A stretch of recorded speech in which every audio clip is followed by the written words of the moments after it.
मेरा ये मानना है कि कल कांग्रेस पार्टी के नामांकन रैली में मुस्लिम लीग के फ्लैग्स को छुपाना इस बात का संकेत है कि या तो राहुल गांधी मुस्लिम लीग के समर्थन से शर्मसार हैं या फिर जब वो उत्तर भारत में आएंगे और मंदिर मंदिर जाएंगे तब लोगों से उत्तर भारत में मुस्लिम लीग के साथ उनके गठबंधन को छुपा पाएंगे। मैं केरला आकर और विशेषतः वायनाड आकर देखकर ये स्तब्ध हो गई हूँ, आश्चर्यचकित हूँ कि पीएफआई जैसी आतंकवादी संगठन के बैन के बावजूद पीएफआई के पॉलिटिकल लीडरशिप से राहुल गांधी समर्थन अपने चुनाव के लिए ले रहे हैं। आज नॉमिनेशन में हम सब जानते हैं कि एक प्रत्याशी को, एक कैंडिडेट को oath of allegiance to the Indian constitution लेने की दरकार पड़ती है।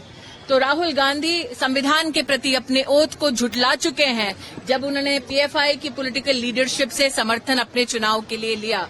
मुस्लिम लीग के समर्थन से अगर राहुल गांधी इतने शर्मसार हैं कि अपनी नॉमिनेशन रैली में मुस्लिम लीग का वो ध्वज छिपा रहे हैं, तो कहीं ना कहीं अगर इतने शर्मसार हैं तो उन्हें मुस्लिम लीग का भी समर्थन ठुकरा देना चाहिए। There is a hugging in Delhi and a begging in Kerala which needs to be explained.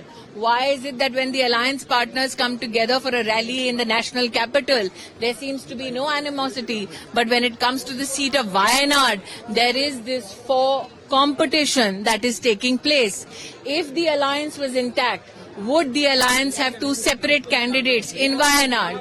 And if the alliance is a non-starter to begin with, can then the Congress claim any kind of victory, electoral or moral, with regards to the Congress leadership and the alliance that it tom-toms about?